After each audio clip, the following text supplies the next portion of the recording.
بسم اللہ الرحمن الرحیم۔ مردہ جنازے کے ساتھ آنے والوں کی جوتیوں کی آواز سنتا ہے۔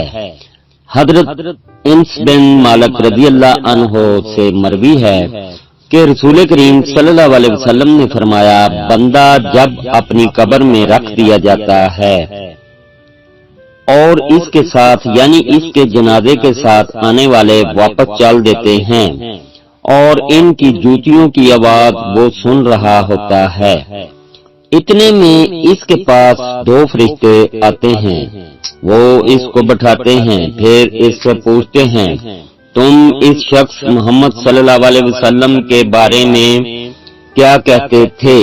جو مومن ہوتا ہے وہ کہتا ہے کہ میں گواہی دیتا ہوں کہ وہ اللہ تعالیٰ کے بندے اور اس کے رسول ہیں۔ یہ سن کر اس میں کہا جاتا ہے کہ ایمان نہ لانے کے باعث جہنم میں تمہاری جو جگہ ہوتی اس کو دیکھ لو، اب اللہ تعالیٰ نے اس کے بدلے تمہیں جنت میں جگہ دی ہے۔ جہنم اور جنت دونوں اس کے سامنے رکھ دیے جاتے ہیں، چنانچہ وہ دونوں کو ایک ساتھ دیکھتا ہے، اور جو منافق اور کافر ہوتا ہے تو اسی طرح مرنے کے بعد اس سے بھی رسول کریم صلی اللہ علیہ وسلم کے بارے میں پوچھا جاتا ہے کہ اس شخص کے بارے میں تم کیا کہتے تھے؟ وہ منافق اور کافر کہتا ہے کہ میں ان کے بارے میں خود تو کچھ نہیں جانتا، دوسرے لوگ جو کہا کرتے تھے وہی میں بھی کہتا تھا۔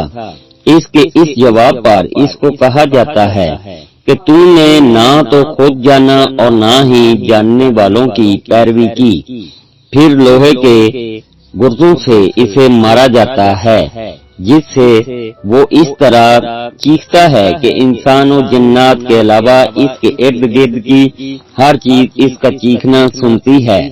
بخاری شریف۔ حضور صلی اللہ علیہ وسلم کا نماز جنازہ میں شرکت کرنا۔ حضرت سلمہ بن اکو رضی اللہ عنہ سے مروی ہے کہ رسول کریم صلی اللہ علیہ وسلم کے پاس ایک جنازہ لایا گیا تاکہ آپ صلی اللہ علیہ وسلم اس کی نماز جنازہ پڑھا دیں۔ آپ صلی اللہ علیہ وسلم نے دریافت فرمایا، کیا اس میت پر کسی کا قرض ہے؟ لوگوں نے عرض کیا، نہیں۔ آپ صلی اللہ علیہ وسلم نے اس کی نماز جنازہ پڑھا دی، پھر دوسرا جنازہ لایا گیا۔ آپ صلی اللہ علیہ وسلم نے دریافت فرمایا، اس میت پر کسی کا قرض ہے؟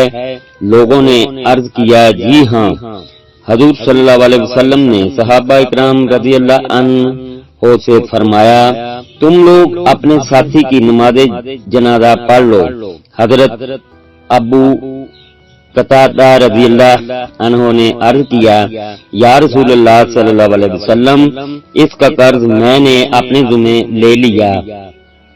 حضور صلی اللہ علیہ وسلم نے ان کی نماز جنازہ بھی پڑھا دی۔ بخاری شریف۔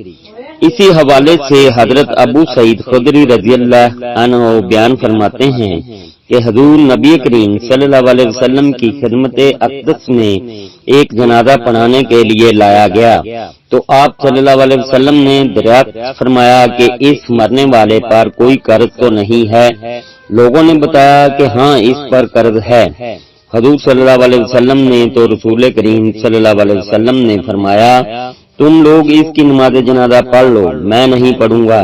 حضرت علی رضی اللہ عنہ نے عرض کی، یا رسول اللہ صلی اللہ علیہ وسلم، میں اس کے قرض کو ادا کرنے کی ذمہ داری لیتا ہوں۔